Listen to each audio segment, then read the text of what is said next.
Hello, everybody. Randy Patterson again here with Boomerosity. As you already know, we absolutely love the blues here, and any chance that I get to talk to somebody who is a excellent performer of the genre, I jump at it. And that was the case with Rory Block, who has her new album, Ain't Nobody Worried. And believe me, if you love the blues, you're going to absolutely love this album. It is phenomenal. It's a bunch of covers that she's done, and she brings her own signature sound to it, both in vocals and in guitar playing, especially slide guitar. And she is absolutely amazing. So if you're not already aware of her, this would be a great album for you to get in familiarity with her and to be able to start picking up some of her other work, which, by the way, this is her 37th album. So she's not new at this at all, folks, but you may just be discovering her. She's absolutely amazing. She's very soulful. She's got a heart of gold and really brings the spirit of the blues out in a way that only she can, and that is a phenomenal way. So I encourage you to get the album after you listen to this interview. And I also ask that you share this interview with all your blues-loving fans, because they're going to love hearing what Rory has to say, and they're going to love this new album. So without any further ado, here is my first of what I hope is many more interviews to come with the lovely and talented Rory Block. Until next time, this is Randy Patterson with Boomerosity. Take care. Well, Roy, thank you so much for taking the time to meet with me. This is a pleasure and a personal thrill, because I've listened to you for quite a while, and I don't know why we haven't synced up before, but here we are, and I'm glad. Great. Hopefully this is the first of many more interviews to come. So Fantastic. yeah. That's great. So how's the post-pandemic world treating you? I would say that we've all gotten through this thing together, and I think if it hadn't been for the live broadcast that we just decided to do March 27th, 2020, everybody reinventing themselves and scrambling to stay connected to each other. If it were not for those broadcasts, we're now up to 172 of them over 2.5 years. I don't know how we would have carried on, but there was such a real connection, an unexpected, wonderful community from around the world. And, Rob reading their comments and keeping the thing really communication based, that got us through. And now that we're in, as you say, the post-pandemic world, I think we're all just sort of licking our wounds and just trying to move on and feel good. We're grateful. We're glad that we're still here. There's a lot of people who didn't make it, and that's very tragic. Some people are grieving losses, but I would just say the music has remained the continuous source of nourishment for everybody that I talk to. Even the people who don't play and sing are grateful for getting to listen to other people's music. Agree. And without them, we couldn't do it, because right. The What do you think? Just as important. What do you think the lasting impact's going to be on all this? Do you have any idea? Post-pandemic? Yeah. Well, I think we're more alerted. We've grown up a little bit, if you know what I mean. We're a little bit more. We might be a little more cautious. I don't want to say fearful. I want to say cautious. But for some, there's a great. I would say for myself, there's a greater feeling of anxiety. Anything can happen. What's going to happen next? But nonetheless, we have to set that aside and cling to the good. So I know music is the good, Yeah. And my animals, I have one of my cats is behind me on the chair, and our 3 dogs are racing around somewhere. And so we just have the animals. We have friends and family and extended viewership of fans. We have music. There's so much that's good. It's hard to not remember the good things, no matter what's going on around you. I agree. Speaking as a fan, I'm not a musician. I play a mean air guitar, and that's about it. But someone's got to do it. Yeah. That's right. Yeah. Somebody's got to stand up and pretend.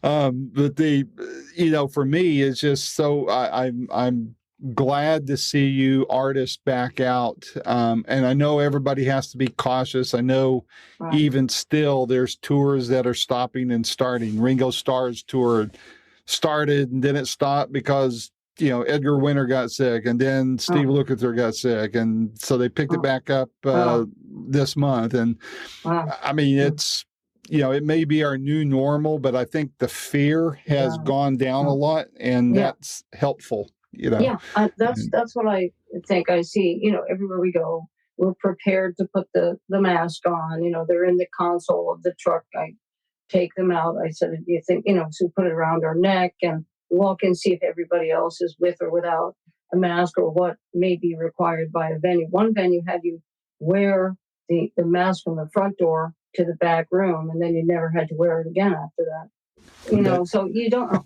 But I do agree. People are getting more brave. You asked about the post-pandemic world. Some fear, some caution, some wisdom has been gained, like, that's probably the way people felt after going through World War II or World War I and having been in the midst of things and survived. They know what it's like to be in a shelter during bombing, that kind of thing. Yeah. And that'll never leave you. But on the other hand, you continue to live. So we have that kind of like memory now, but yet we're out there again. And I see a lot of people don't want to look back. They don't want to go back to fear. And they're just being fearless. People are hugging each other. People are talking, standing next to each other. And I'm like, should I be worried? And then I'm going, oh, you can't do more than you can do. Just live. That's right. So we're moving on. Good deal. Yeah. And we're moving right along with you. So, nice. So let's talk about this great new album of yours. It's I love it. It's if I counted correctly, it's your 37th album you've done? Something like that. I actually lost track, but other people such as yourself will somehow have a number that they've figured out how many, and I appreciate that. So if you have that number, I'm going with that number. Well, I went with a couple sources, and I think the last one I looked at was Wikipedia, which, I don't like Wikipedia because they've got me blackballed for some reason I still haven't heard yet, but I've been blackballed by them for years. But according to them, if they can be trusted, it looks like this album's number 37. And wow. Tell me the backstory on it, because I absolutely love it.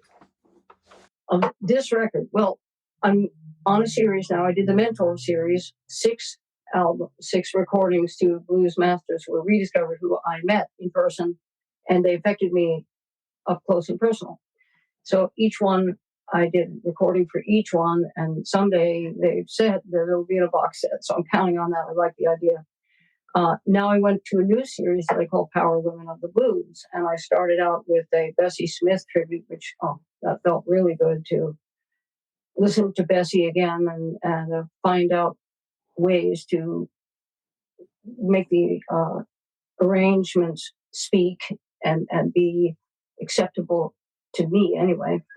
And I got a very good response. And then the follow-up one, Prove It On Me, was a group of different women, Ma Rainey, and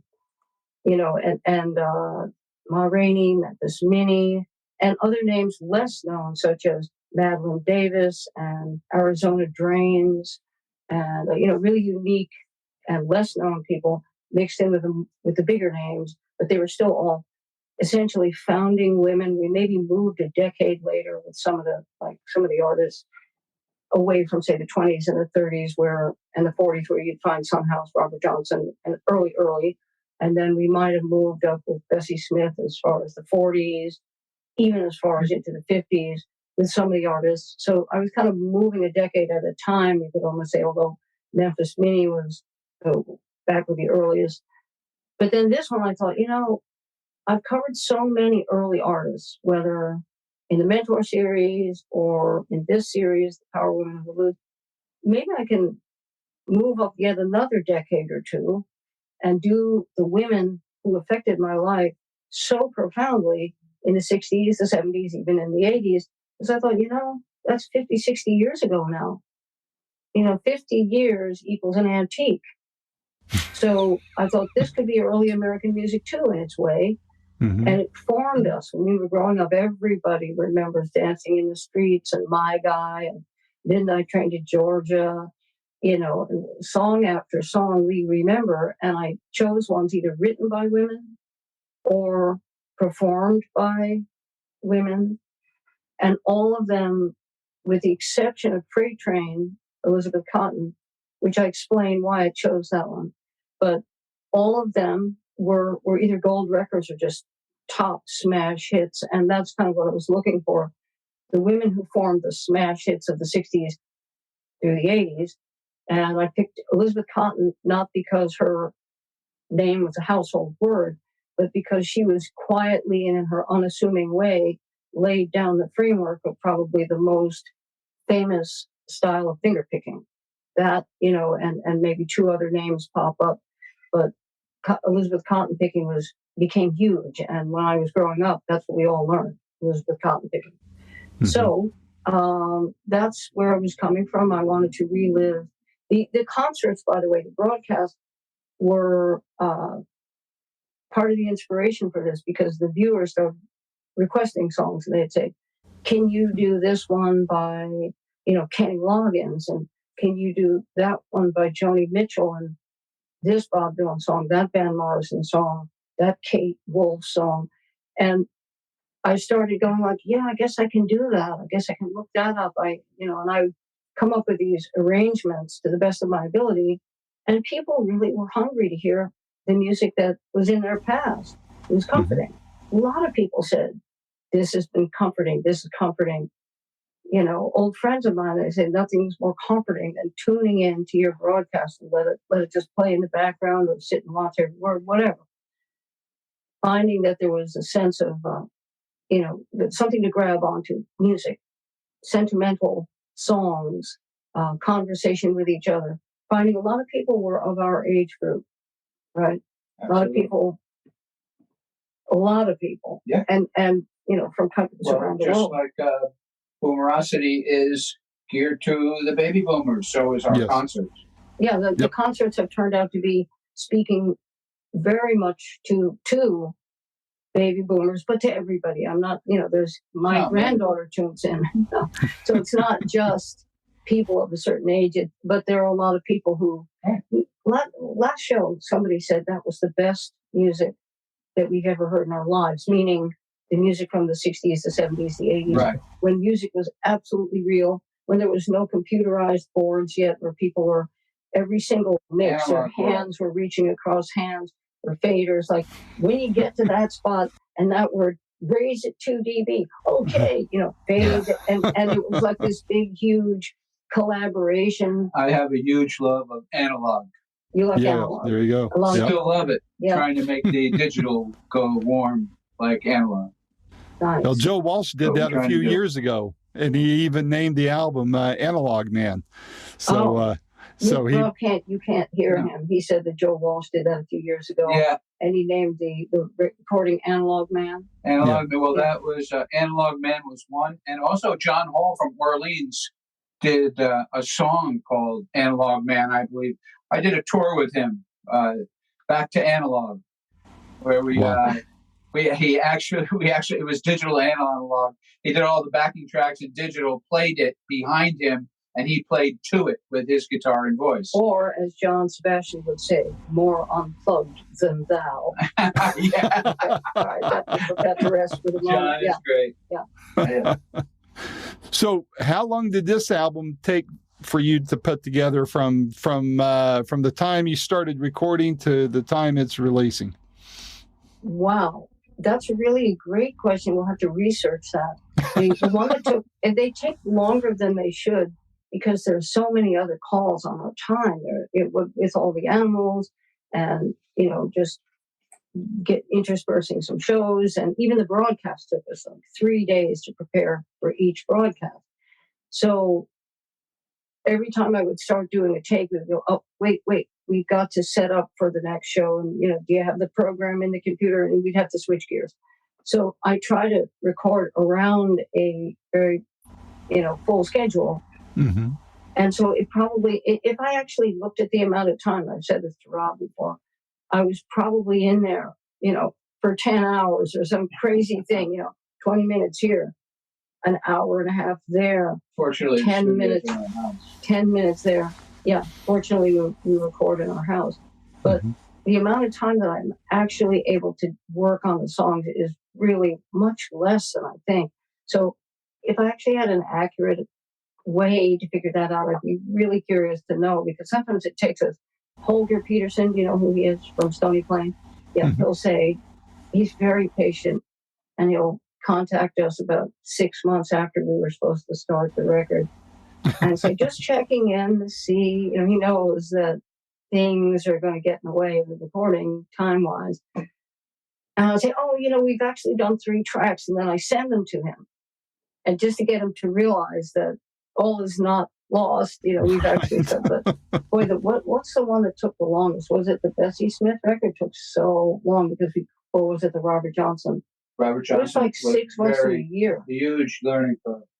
But the thing was, we didn't have time to actually record. That was the biggest problem. Oh, yeah, it took a long time. Oh, yeah. So I don't know that. I would really like to know that. I could research it at some point. Next record we do, we'll have to graph it out. 20 minutes spent this week, 10 minutes spent next week. Wait a minute. I spent my whole life trying to get off the clock. Now you want to put me on the clock? No, I do want to know. I really do.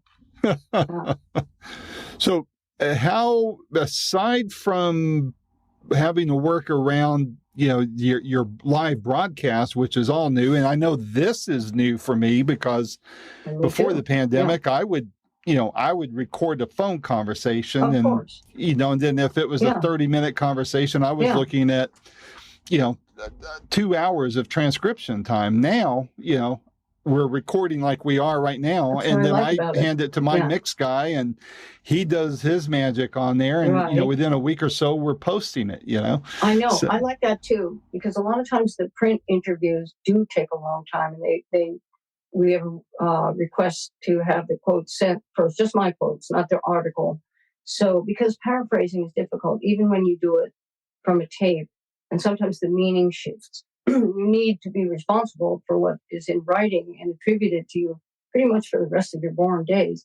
So I like to now go over them and make sure it's the way I would have said it, because it has to be cut back and edited out a little bit to turn it into a shorter interview. So I like this now, and I wouldn't have done any Zoom, any on camera, any cell phone, anything in terms of interviews until after we started the broadcast, because I thought, oh man, I'm going to look so horrible. It's going to be like really embarrassing. I don't think I can do that. And I turned down a lot of interview requests for Zoom up until we started the broadcast. And then that sort of broke the ice. And I went, it's really good. There's nothing wrong with it. It's really good. I like seeing you and hearing you, and you can see me and hear me. And then at some point, other people will be able. I really am used to it, and I really like it now. Well, I think fans especially like it because they get they feel a connection with you. I know the feedback I get on all my interviews, they feel a tighter connection with the artist. And I think that's what it's for. That's what it's about. It's not about me. It's not about my brand, but it's about fans connecting again in a different way. That so that there can be some longevity there. And I know I feel better about it as an interviewer to be able to, to see the as you're inflecting your voice, I can also see the look on your face and have a better understanding. That is all communicated, and I think people eat that up. But I came into it kicking and screaming just like you did. So because I don't like seeing my face on here either. But but aside from working around the broadcast, what made this album different to put together compared to the other 35 or 36 albums you did? Well, I think I felt a little bit more flexibility, maybe with Prove It On Me, or the ones that had the early music in. I would start by trying to duplicate as close as I can the guitar part of the original recording, like a Memphis Mini song. And I'd start with that, and then I will build on that. But that's the foundation. With this one, there were so many elements because it was a full band production. It wasn't just a person with a guitar and I'm going to start with that and then maybe add whatever comes to mind. I was dealing with, let's say, take Midnight Train to Georgia, because I think personally that and Fast Car are my two favorites on the new record. Just me personally. I love the song so much, and all the different elements are so crucial to the sound of that song. And I didn't just want to do necessarily an acoustic version. I wanted to bring in the elements that made Midnight Train to Georgia so beautiful. So that meant the harmonies. That meant, like the Pips parts. That meant the bass part, which was one of the best bass parts I've ever heard in my life. I'm talking about the original. And Holger knew immediately, he knows all the artists' names from the dawn of time. And he really immediately said, oh, yeah, so-and-so. I'm like, wow. From back then, he still knows that bass player, who that bass player was, and who the drummer was. And so I had all these great parts to work on this, to get inspired by, and I wanted to be fairly close. So it was more of a research project in that sense, because I wanted the bass part to be able to reflect the familiar bass part. So I do my own percussion tracks where I play along with the tracks in my headphones. First thing we do is we record my tapping, whether it's on boxes, whether it's with sticks. Sometimes it's just, well, I've got the slide on. Sometimes it's literally guitar bongos, which is why I talk about that on. I can create a percussion track, and then we use that because it has a human feel. Because I like everything I do to have the human element in it. And then we start building, usually me figuring out the chords. I don't read music, so everything I do is just by ear. So I listen to Midnight Train to Georgia, and I start writing down the chord names my simplistic way, E minor, F, whatever. And I write it down, and then I start playing along and trying to learn. And I won't settle for rounding it out to the nearest chord. No, it's got to be right. And in doing that, it begins to become more recognizable, a little bit more familiar how other people are putting songs together. I know how I'm putting songs together. I try to have it be different every time, but it's really informative and really, really educational to start figuring out other people's thinking with the music and the chords. Like Motown is phenomenal when it comes to the musicality, is just vast. Ashford and Simpson, just these songwriters, Marvin Gaye, talking about all the people who put songs together brilliantly, Smokey Robinson, and used chords that you would never imagine. So while you're transcribing and trying to figure out what was being played, you're learning chords, and so it was expansive for me, trying to get it right. Then I would put on the guitar part that was reflected as the correct chords, loosely speaking. And then I would put on another guitar part, another layer, and a different tuning, and try to fill in a little bit, because you want a fuller sound on something that's a band.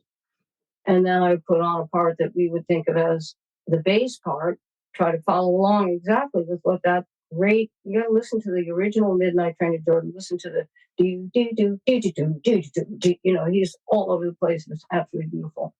So I tried doing that. And then Rob puts the EQ into the bass mode. He takes whatever he does. And I'm like, man, that's amazing. Let me hear that again. Get more of that deep thing that you're doing. And he goes, well, you don't want to do it too much. And I go, yeah, but I love the way it sounds. It could get distorted, if you go the way I want to go. So he makes it sound like a bass. And then I put on usually slide, because it's a thickener, and also because generally would be a solo, and I love doing solo parts. But the solo is the last thing I do. So I put on slide like a support. If you listen to Dancing in the Streets, you hear the chord changes. There's a slide thickening it, filling it out. And I added slide on songs that didn't have any slide on, such as Fast Car, and it just felt so natural. I want to meet and thank Tracy Chapman someday for that great song. And so on, so I build the track, and then I do the vocal. I do the lead vocal when the track is there to inspire me. And I listen to the original, and I try to put I don't try, I just put my own stuff into it no matter what. but the lead vocal, I cried like a baby. Coco Taylor, who I knew, it is you can't get better than the originals. And I say that there will be those who will say in the liner notes, why do something? Why try to even do a version of something that the original is so great? And I think I said, I'm trying to paraphrase even myself, I don't do it to create a better version of the original. That's out of reach. Those versions are enshrined in the halls of musical heaven. I think I said that. I do it because I do the music I love the most. I do Robert Johnson. You could say the same thing. How dare you try to do Robert Johnson? I don't think of it that way. I do the music I love the most, and I do my best to honor the artists and their music. And I think that you can't really go that far off if that's your goal. Your goal is to thank them, to honor them, to bring up their names again, to do your best to bring the chords and the music to life again. So that's what I'm doing. And I guess somebody could say, well, we'd rather listen to Gladys Knight. And I would say, okay, no problem. But in the meantime, this is what I get. This is what I'm giving to honor someone that great, best of my ability. So the whole record is like that. And there's always going to be surprises where all of a sudden, like the slide on Fast Car, where you go like, oh, I think I added something that had some meaningful quality to it that put a different element in there.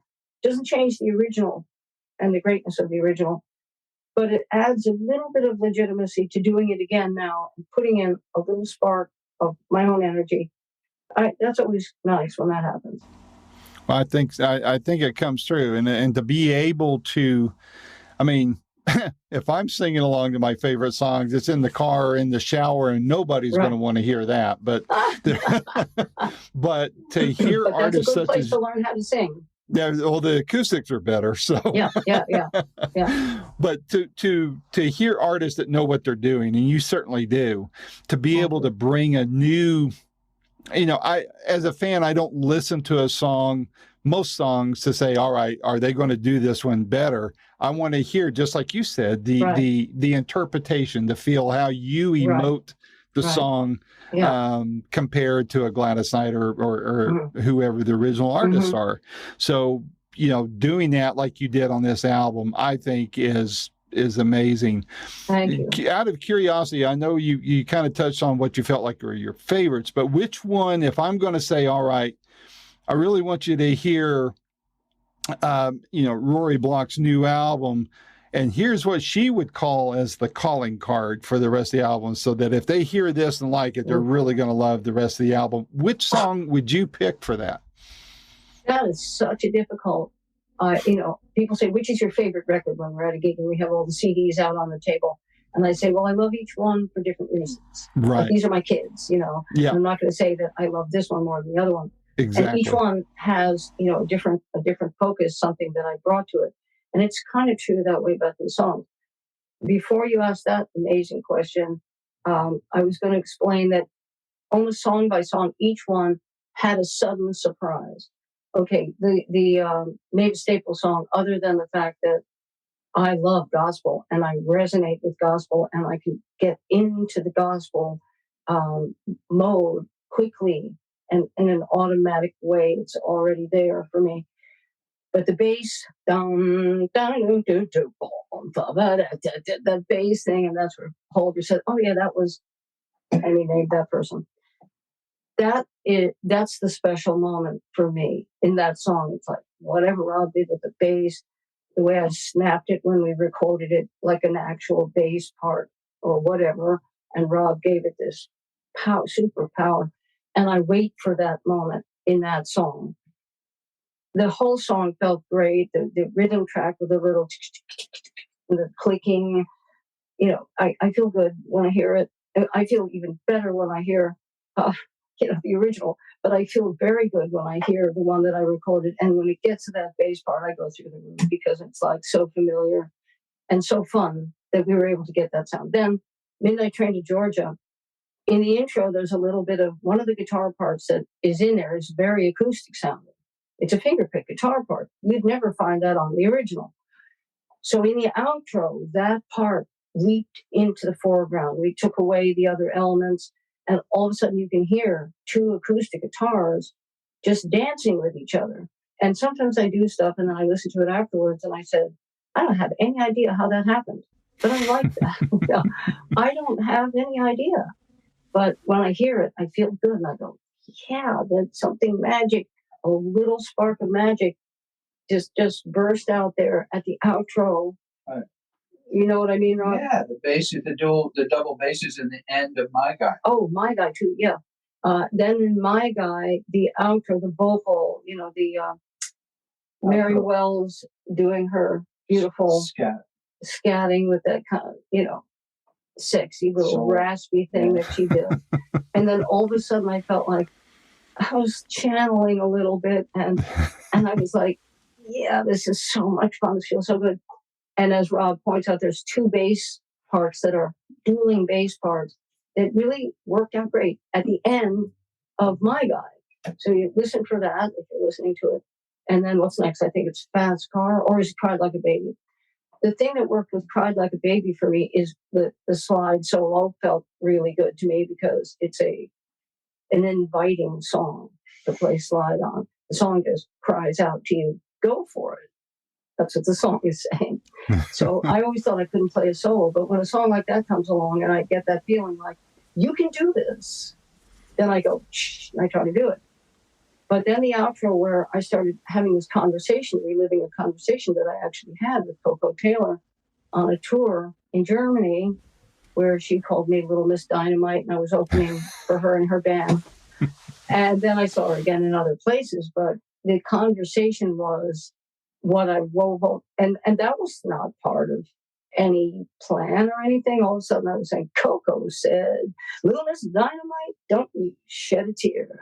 And how you're supposed to get back on your feet. And I think I was trying to recover from a broken relationship.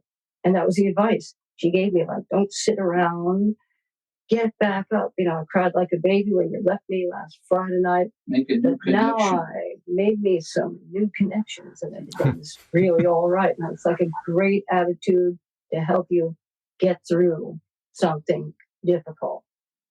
So that's a special moment there. And then the slide, I think, on Fast Car was a surprise. That seemed to work. It felt really good to me. It was like putting kisses on top of the song. These little sort of kisses, little slide kisses. And the outro, too. Sometimes I like to pull away elements in the production and sort of scale down to the root part at the end. You bear it out. Oh, Rather Go Blind. I think the vocal felt really. Rob was literally crying, listening to the vocal. And he would say, man, you really did it with that vocal. Every time I said, I could see through the mirror. And then I noticed, I was putting my makeup on, reflection in the glass that I held to my lips, revealed the tears that was on my face. And I was like, But as I said in the liner notes, we got our tissues out, Etta. She did it, and then we just tried to honor it. Mm-hmm. That's my favorite. I mean, I love hearing good covers of that song. Etta, of course, is Etta, right? But you and Beth Hart does an amazing version too. I'm gonna have to look that up. I haven't heard about that one. I did listen to Beyonce. It was, incomparable, fabulous soul version. And I thought, I don't want to get. I have a singing style that I've used in the past, like in Walk in Jerusalem, where I can get very ornate and dance around a lot. But after I heard Beyonce, and she does that beautifully. She uses her voice as a finely tuned, great instrument. But I decided to not go in that direction, but to keep it more in the Etta vibe, which is smooth, old time, crying classic blues. Mm-hmm. I decided to stay with that inspiration. So I had good time with the vocal. And what else is on the record? Dance in the Streets. Dance in the Streets, I would mention that, where the slide thicken things up. Yeah. And it just when we recorded it, I'm like, okay, it's in the can. And I didn't think about it again. Then when we listened to the final record, I hadn't listened to that one I'm like, this really rocks. It just takes you to a nice, it's a good track. It's strong and it's not pretentious. It's just trying to have a good time. And that I feel like we reached that goal. We had a good time with that one. What else, Rob? Bonnie Raitt's beautiful. Yeah, I know the songwriter Eric Kaz. He was an old friend. Love Has No Pride. And I think that one might have been the hardest one for me to sing because, really, really, really love Bonnie's voice. Mm-hmm. And it has an edge of a perfection to it, and Bonnie's voice, and an edge of unattainability. I mean, as I wrote about her once, and she thanked me, and I saw her at her next show, and she invited us into the back room. And did I go up? Yeah, I sang a song with her that's on YouTube, on stage in Albany. But as I said about her, she's the gold standard with more people in trying to sound like Bonnie Raitt than almost any other singer I know of. I mean, so many singers come down the road, and they're all good.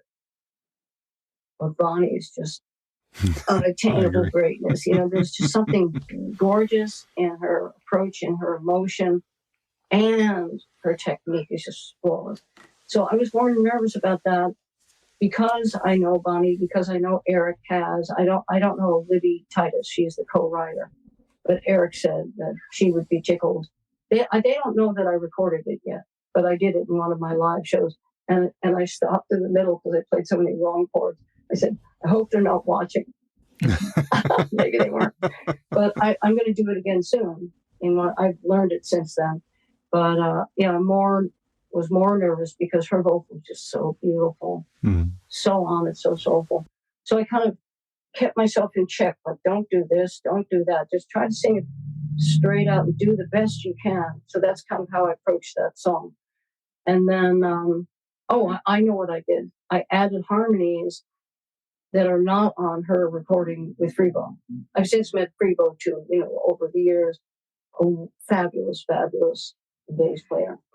And their version did not have harmonies on the chorus. It didn't need them. It didn't need a thing. But when I did it, I saw a version of Bonnie singing it live with Crosby and Stills, or one of them, Crosby and Nash. No, there were only two of them that night. Were there all three? Something. Maybe David Crosby and maybe Graham Nash. I think that's who it was. Yeah. And I went and chose their harmonies. I listened a lot and I sort of graphed them out. As I said, I don't write music, but I made a note of each part because it was so full and beautiful. It was so startling and wonderful. So I added that to it. So I feel happy when I get to that part, like, oh, those were those, Crosby, Stills, and Nash vocals. And I also put a little drum part in, and I was happy when I heard that too. It just felt right for the version that I was doing. So that was what happened with that song. And then When You've Got a Friend, that song saved my life. I lived alone, 19, gosh, what year would it be? Theo was born in 66, 67, 1968. And I'm destitute, and I'm staying in this little rental that I can't afford even. Couldn't really buy enough food to eat, and I'm there by myself with my child trying to survive, lonely, depressed. And I have the radio on all night long. And all of a sudden, the song comes on the radio, it wakes me up. I'm like, oh my God, this is so real. Who is this? This is powerful. And it was so emotional for me. It was Carole King singing When You've Got a Friend. You've Got a Friend. And I sat up and I went, maybe I can do this. Maybe I can do it again. Maybe I can get back into my music, because I had left music behind. I thought I'd never pick up a guitar again at that point. And Carole King's pure, honest, unpretentious, emotional, beautiful voice made me sit up and just say, I got to get back into my music. And that was it. That was the song. So That's why I recorded that one. And then the Dancing in the Streets, and then what? Freight Train, or am I leaving something out? Freight Train was the last one. Love and Whiskey. Oh, Love and Whiskey, that's right. My own song that was a gold record in Europe. I wish I could mix that one again. I'm going to try to convince them to release it as a single again. I'm going to bring the vocal up more. I mean, we were so tired. By the end of the recording, we couldn't hear a thing anymore. We were fried to a frazzle. And I couldn't hear anymore. I'm like, is the vocal too soft? Is the vocal too loud? What about the side stick? The side stick is too soft. Now we have to mix it. And then the side stick ends up kind of loud and the vocal is kind of soft. I'm like, dag, nabbit. I wish I had another chance. But nobody's complained. So No complaints at all. Okay. Hey, I got a Bonnie Raitt story for you might appreciate. Okay. I live in East Tennessee now, but I started this I started Boomerosity when I lived in the Dallas area. Mm-hmm. And when Stevie Ray Vaughan was killed, I decided to drop in on this graveside service there in Dallas. And as I walked up, it was Jackson Browne, Bonnie Raitt, and Stevie Wonder. They were just beginning to sing Amazing Grace a cappella. And, that was 1990, August of 90. I wish we had the phones that we have now. Yeah. So that I could have been able to record it. I mean, that was Jackson Browne, Bonnie Raitt, and Stevie Wonder singing Amazing Grace at the graveside of Stevie Ray Vaughan. Yeah, at his For service. real. Yeah. Wow. I would have given anything to hear a recording of that because it was amazing. Absolutely. That's the only time I've seen any of those three perform, by the way. And not interviewed any of them. Yeah. So you mentioned something earlier that I want to touch on and I want to be respectful of your time here. But I read, and you brought it up, and I caught it in another interview you did. And that is, I'll try to articulate it in a very succinct way.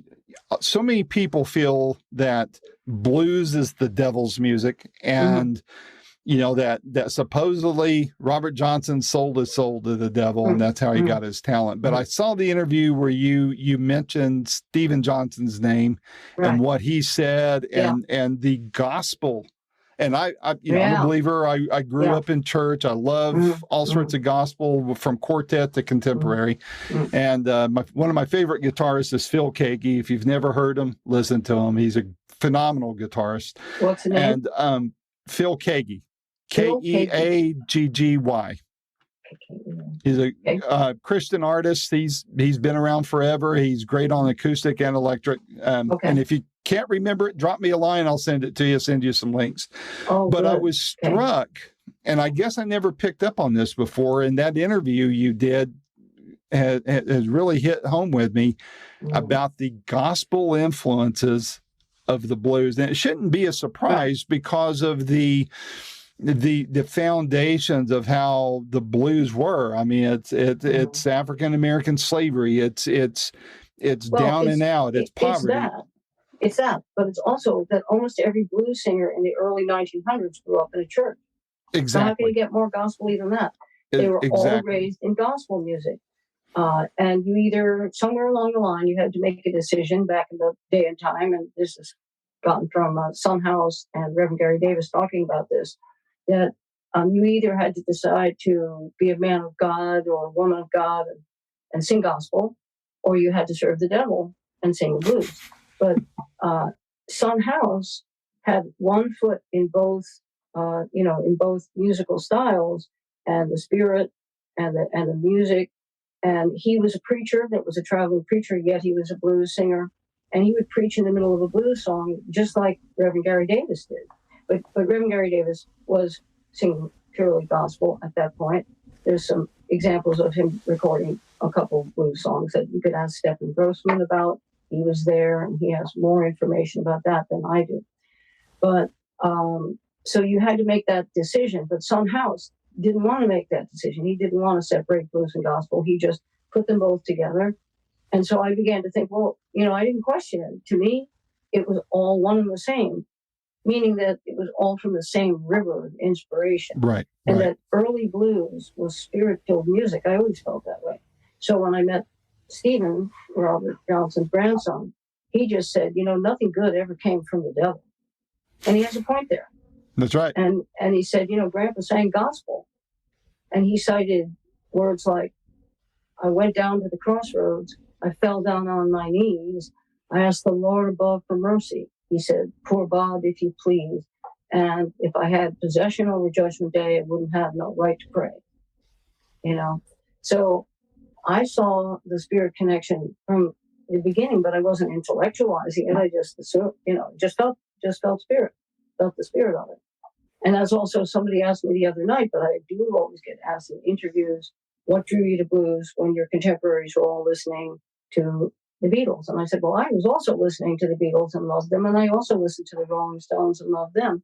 But the second I heard blues, having been raised in folk music, Bob Dylan, in the Greenwich Village area, right near my father's sandal shop, talking to my dad sometimes as a young, new, budding artist. Joan Baez starting out in the village.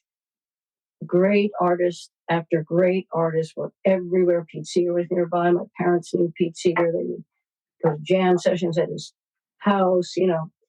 Woody Guthrie was around. So all of this richness was there. But the second that I heard blues, it just spoke to what was in my heart. I didn't have any question about it, should I or shouldn't I? When something just strikes you in your spirit, you're not supposed to question that. And you're not supposed to think, wait a second, let me think about it. You're not supposed to do that. That isn't even relevant. So I just feel like you can't, I say this in my book, you can't control what inspires the human heart. And I'm awfully glad you can't you can't control what inspires us as humans, as a family of humans. We get inspired by each other. We get inspired by, larger issues that everybody shares, emotions that we all share. So there was no intellectualizing, just so beautiful. I had to do it. Plus, I got to meet the people who were playing it. There you go. And I thank Stephen Grossman for that because he knew everybody. Mm-hmm. And he would get the call when Mississippi John Hurt was rediscovered. He would take me up to Reverend Gary Davis's house in the Bronx, and I would sit there while Stephen had a lesson. He took me to see Skip James. Son House came over to Stephen's parents' house, and I sat and talked to Son House about Robert Johnson and Willie Brown. And he said, where'd she learn to play like this? And I was 14. I don't know. I can't explain it. You know what I mean? Well, I think that there's, there's that reading that interview, and I will go back and find out who it was because the guy did a very good job interviewing you on that. Mm-hmm. That was such a illuminating bit of information there. Mm-hmm. And my intent is to reach out to Stephen and mm-hmm. talk to him about his granddad because I just think that would be that would be a lot of fun. Yeah, but, the inscription on Robert Johnson's graveyard, a gravestone in his own words, quoting the Bible, I know that my Redeemer liveth. That doesn't mm-hmm. sound like doesn't sound like a devil worshiper. No, it doesn't. It doesn't sound like a banker, Rob said. That's a whole other deep work can of worms. Okay. Yeah. So, well, you have been remarkable in what you've done in blues and for blues, and I know that hasn't been an easy road for you to hoe there, but do you find that glass ceiling? I know when I talk to women in country music, they still think that there's that glass ceiling there, but I kind of have a sense that it's not so much the case anymore in the blues genre. What's your take on that? I try not to think about that, but it's true that, especially in the beginning, there was definitely a massive glass ceiling, and I was many times told you shouldn't play the guitar like that. But then I was on tour with John Hammond in Australia, and he played guitar like that too, and nobody said to him you shouldn't play guitar like that. So I saw the double standard, and I saw that all the time. Why was I playing the music of this group from this time in this way, and then I was from this place and this decade, and this. I'm like, I'm sorry, but I don't see those things. Those are not barriers to me. If that was the case, and to just illustrate, then how come people of one ethnicity can play the music written by another ethnicity in another century and make it sound great? I think you'd have to think of classical music. Right. Like a 14-year-old violin player from such and such a place is playing, music of the Italian Renaissance in a way to make you get tears in your eyes. You mm-hmm. don't have to be more than human That's enough of a criteria. That's So, right. yeah. Such a lofty standard too. So I think I see myself as an ambassador in some ways, because if you ask, well, if you look at the commentary on that over many, many years, looking at outward things and trying to find the connection, saying why this and why that, you just end up with this feeling. I end up with this feeling of, well, I must be kind of bringing together, breaking stereotypes for people, and maybe bringing worlds or different concepts into alignment where people can just go, oh, I see what you mean. There isn't such a separation. So I feel like I'm an ambassador of goodwill in my own way, for it, not in any huge way, but in my small way. We're just breaking down stereotypes, and um, because of loving something that other people go, I don't get it. And then I go, well, I don't have an explanation really, except that it resonated with me. Gotcha. I think in my book I say, and way before political correctness, I said, because this was well over 10 years ago when I wrote the book, I don't apologize for loving blues. What's there to apologize for? Nobody has asked me to apologize, but Shouldn't they have almost to. have, by saying, why are you doing that? Why do I'm like, because this is what I love. Well, it's.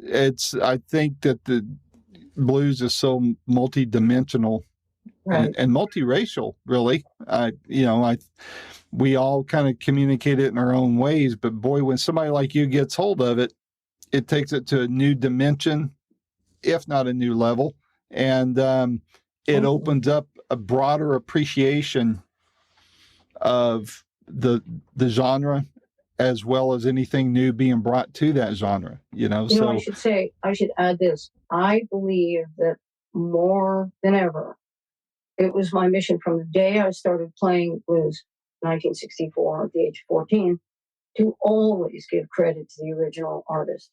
I never thought I will somehow, grab onto this melody and this guitar part and claim it as my own. That was absolutely the last thing that I wanted to do. I wanted to say, this is a Willie Brown song, and this is a, Charlie Patton song, and this is a Lottie Beeman song, and a Matty Delaney song. And I never wanted to leave that out. I noticed that it would be possible for those names to completely disappear from the consciousness of blue decades, and to just but to have the chord patterns and keep on using them, but never say this is a Matty Delaney song. So that was one of my missions. Was I always wanted to credit the original writer. So that sort of dovetails in some way with saying that anybody who is inspired by it can do it. But you really should never stop giving credit to the original artist, because those were the ones who were really breaking ground. That's right. Founding, inventing, creating. And I never want to leave that out. So I do think that I've had a little bit of influence in that regard. And I have seen over time and after the release of some of the Mentor records, more and more discussion about, and other artists doing versions of people whose names should not disappear from our consciousness. So I feel like that's been part of my mission, to keep the names of the original artists and keep mentioning them. I mean, because I've been doing this for over 30 something years. And that's the way I started at the very beginning. I started mentioning, talking, saying, this is a song by this artist. And nobody necessarily knew who that was at the time, but I didn't care. I wanted it to get more well known over time. Well, it's a tribute to your genuineness and your golden heartedness on all that. Plus, it kept you out of court, I'm sure, at least once or twice, because of all the litigation going on. I don't know. Honestly, I don't know about any of the litigation. I did know about the cat, Robert Johnson's estate. I knew about that. And Claude, Robert Johnson's son, was alive when we first went to Mississippi and met Claude. And in fact, there's a picture. There it is, upper right, in this office, of me and Claude, Robert Johnson's son. And, so I knew that they had to take back the estate of Robert Johnson, which they did win that in court. But I don't know about any other. I try not to think about that. No. I try not to. I know Mississippi John Hurt's granddaughter, Mary Frances Hurt, who is, in my view, royalty. And I know Fred Bolden, his great nephew, Mississippi John Hurt. And both of them are absolute treasure to know. I can't even believe I met them. So great.